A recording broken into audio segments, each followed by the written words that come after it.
Salut tout le monde, j'espère que vous allez bien. Alors, je vous en parlais dans la vidéo sur l'Apple Watch récemment. Eh bien, nous allons parler aujourd'hui des iPads qui ont été annoncés lors du même event. Je veux bien évidemment parler de l'iPad de 8e génération et de l'iPad Air 4.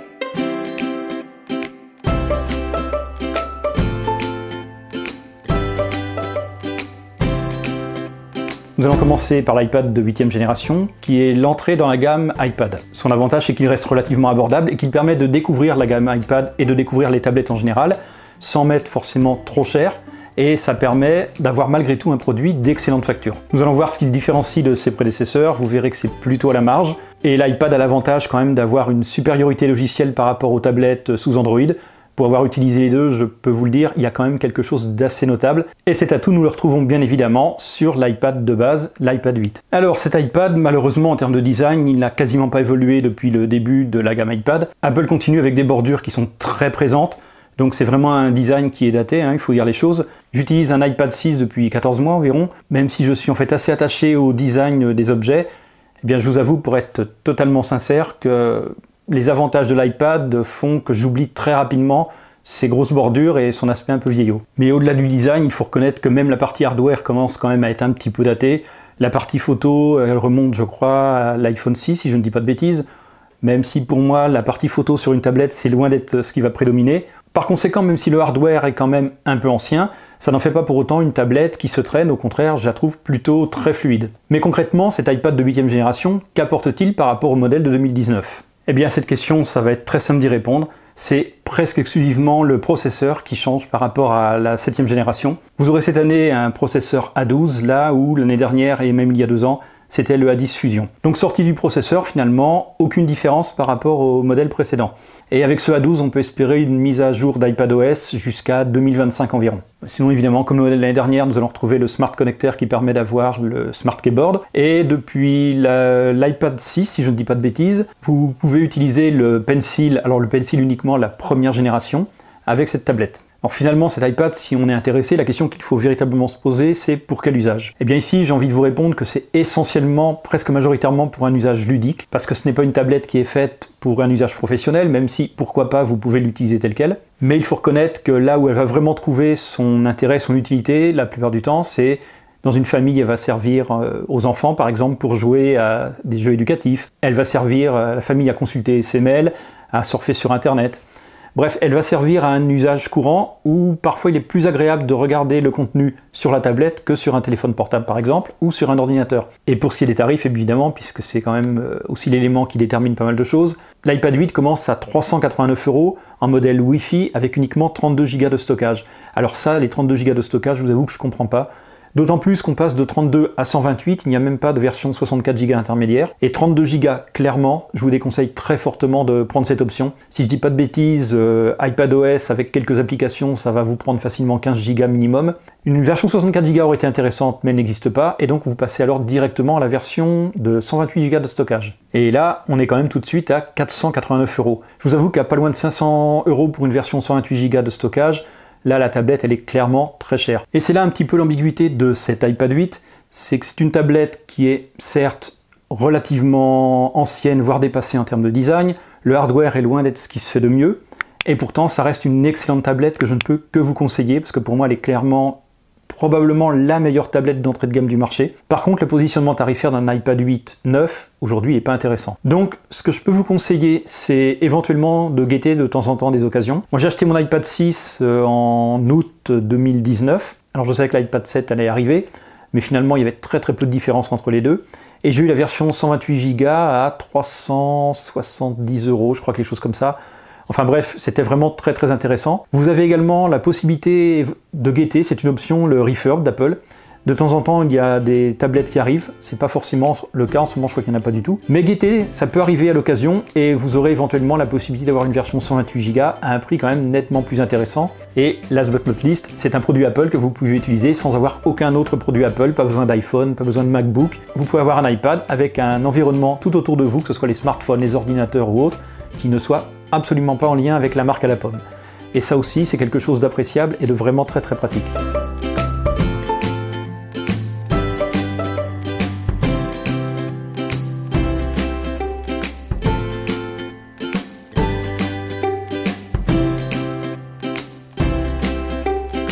Passons maintenant à cet iPad Air 4 qui a été annoncé donc en même temps et qui pour moi est vraiment la très belle annonce de cet event en termes de tablette. Pour ce qui est du design, on retrouve donc un iPad de 10,9 pouces et cet iPad a un design qui maintenant le rend très proche des iPad Pro. En fait, on retrouve le même design que les iPad Pro 2020 et cet iPad Air 4, il ressemble énormément à un iPad Pro, il est quand même nettement moins cher. Alors nettement, c'est peut-être un peu relatif car on reste sur une tablette qui ne va pas être donnée.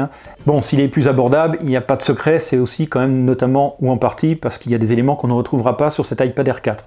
Par exemple, l'écran ne va pas être à 120 Hz. Alors l'absence de ces 120 Hz, est-ce que ce sera pénalisant? Pas forcément. Évidemment, si vous venez d'un iPad Pro qui est déjà à 120 Hz, vous sentirez la différence. Mais si ce n'est pas le cas, à mon avis, ça ne sera pas pénalisant. Et en dehors de certains usages où les 120 Hz ont vraiment trouvé un avantage, globalement, je ne pense pas que ce soit pénalisant pour la majorité des utilisateurs visés par cet iPad Air 4. Et au niveau de la prise, nous n'avons pas de Lightning comme sur l'iPad 8, mais bien comme sur la série de l'iPad Pro, de l'USB-C. Et l'un des avantages principaux pour moi de l'USB-C, c'est que ça va permettre ici de brancher directement un disque dur externe ou un hub sur lequel vous pourrez brancher différents périphériques. Bref, quelque chose de vraiment très intéressant et qui notamment sera vraiment utile dans un usage plus professionnel de cet iPad Air 4 notamment. Alors au niveau du hardware, autre élément très intéressant, c'est qu'il bénéficie du processeur A14. Le tout dernier des processeurs de chez Apple. Alors évidemment, la surprise pour beaucoup a été de le découvrir sur cet iPad Air 4, alors que tout le monde attendait son annonce avec l'iPhone 12. Finalement, c'est l'iPad Air 4 qui a étraîné ce nouveau processeur. Alors l'avantage de ce A14, au-delà du fait qu'il va être évidemment très puissant, c'est le processeur le plus puissant de toute la gamme iPad actuellement disponible. Et alors l'autre avantage de ce processeur A14, c'est qu'il vous garantit au moins 5 années de mise à jour d'iPadOS. En termes de stockage, nous allons avoir 64 ou 256 Go. Alors je ne comprends pas cette politique d'Apple, je vous le disais pour l'iPad 8, puisque nous avons la même problématique avec des stockages différents. Probablement que c'est pour forcer la vente vers la version qui a le plus gros stockage. Pour ce qui est de la recharge, nous allons avoir un bloc de recharge de 20 watts qui est fourni avec. Alors cet iPad Air 4 est évidemment compatible Magic Keyboard, ainsi que le Pencil de deuxième génération s'entend. Eh bien cet iPad Air 4 va débuter en version 64 Go Wi-Fi à 669 €. Donc comme je vous le disais, on est quand même loin de l'iPad 8, clairement, mais on est aussi quand même assez éloigné malgré tout des iPad Pro, notamment la version 11 pouces qui démarre à nettement plus cher. La version la plus chère de l'iPad Air Pro, ça sera tout simplement celle en 256 Go de stockage et en version cellulaire.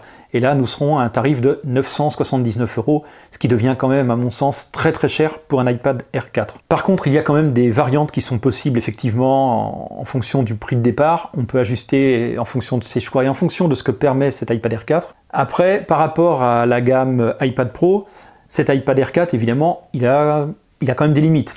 Alors évidemment, il y a l'écran 120 Hz qui sera très utile dans certains contextes. Donc là, dans ce cas-là, la question ne se posera pas vraiment. Et après, il y a la question de la taille. Évidemment, les utilisateurs d'iPad Pro 12,9 pouces, c'est une taille qui commence à devenir quand même assez conséquente, mais chez certains, elle est vraiment rendue utile, elle est nécessaire. Donc évidemment, l'iPad Air 4 avec sa taille de 10,9 pouces ne rendra pas forcément tout à fait les mêmes services. Mais sorti de ces éléments un peu spécifiques, je pense que la majorité des utilisateurs de l'iPad Pro trouveront exactement la même utilité avec cet iPad Air 4. Alors je me suis aperçu qu'à titre professionnel, ces derniers mois, mes besoins avaient évolué. J'ai de nouveaux besoins qui sont apparus, et ces besoins, en fait, aujourd'hui, feraient quand même majoritairement appel au Pencil. Et donc ce Pencil, aujourd'hui, pour moi, il serait très utile. Alors pas pour faire du dessin, mais par contre pour faire des petits croquis rapides, des schémas avec des clients, pour échanger rapidement sur certaines choses, pour se mettre d'accord, et surtout beaucoup aussi pour annoter des documents. Alors on me dira que je peux probablement faire plus ou moins la même chose avec mon iPad 6 et le Pencil de première génération. À cela, j'ai envie de vous répondre oui et non. Élément très important, c'est que ce Pencil,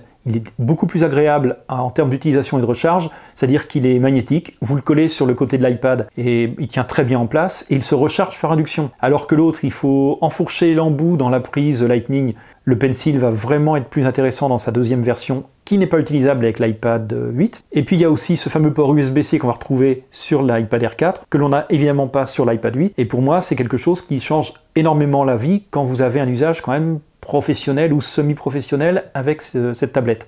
Et finalement aujourd'hui, je pense que si j'achète l'iPad Air 4, je prendrais probablement la version 64 Go. Alors je vous avoue qu'au début, j'étais quand même très ennuyé. Je me disais que ça serait sans doute la 256 Go que je serais obligé d'acheter. Et puis finalement, j'ai repensé à ce port USB-C. Et vous voyez, c'est là où je vous dis qu'il y a vraiment des éléments intéressants dans cet iPad Air 4. Et je me dis que finalement, le choix le plus intéressant, c'est d'acheter un petit SSD externe de 500 Go par exemple, qui va coûter, on va dire, à peu près une centaine d'euros actuellement. Le SSD externe, je peux l'acheter plus tard lorsqu'il y aura des tarifs promotionnels sur un modèle qui m'intéresse. Je ne suis pas obligé de l'acheter immédiatement. Donc moi je vous encourage vivement, si vous êtes intéressé par cette tablette, de prendre la version 64 Go et de vous acheter un SSD externe pour un usage annexe. C'est probablement, je pense, la meilleure option. Alors je sais que les tablettes, notamment S7 de Samsung actuellement, sont certainement plus intéressantes en termes de hardware. Elles sont certainement plus puissantes, mais pour ce qui est de la partie logicielle, Apple est toujours clairement devant. En tout cas pour moi, donc ces annonces, si l'iPad 8, rien de neuf sous le soleil, si ce n'est un processeur plus moderne, mais ça reste une excellente tablette. Franchement, pour moi, c'est la tablette que je ne peux que conseiller à ceux qui vont débuter. Clairement, avec un iPad, vous ne serez pas déçus. Par contre, en termes de tarifs, regardez sur le refurb éventuellement de temps en temps si des modèles apparaissent, ou attendez une offre promotionnelle qui pourrait arriver dans les mois qui viennent, mais il faudra attendre un petit peu. Et si vous avez un usage un peu plus professionnel, l'iPad Air 4, franchement, pour moi, est un excellent choix. Regardez de près par rapport à vos besoins, parce qu'il est évident que tout le monde n'a pas les mêmes besoins. Mais moi, très clairement, je me pose sérieusement la question, et c'est pour ça que j'envisage aujourd'hui la revente de mon iPad 6 pour acquérir, peut-être dans les 2-3 mois qui viennent, cet iPad Air 4.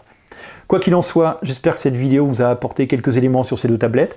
N'hésitez pas dans les commentaires à me poser des questions si vous en avez, j'y répondrai avec grand plaisir. N'hésitez pas bien évidemment à liker la vidéo, à la partager sur les réseaux sociaux, ça fait toujours plaisir et c'est bon pour les algorithmes de YouTube. Quant à moi, je vous dis à très bientôt dans une prochaine vidéo. Salut tout le monde!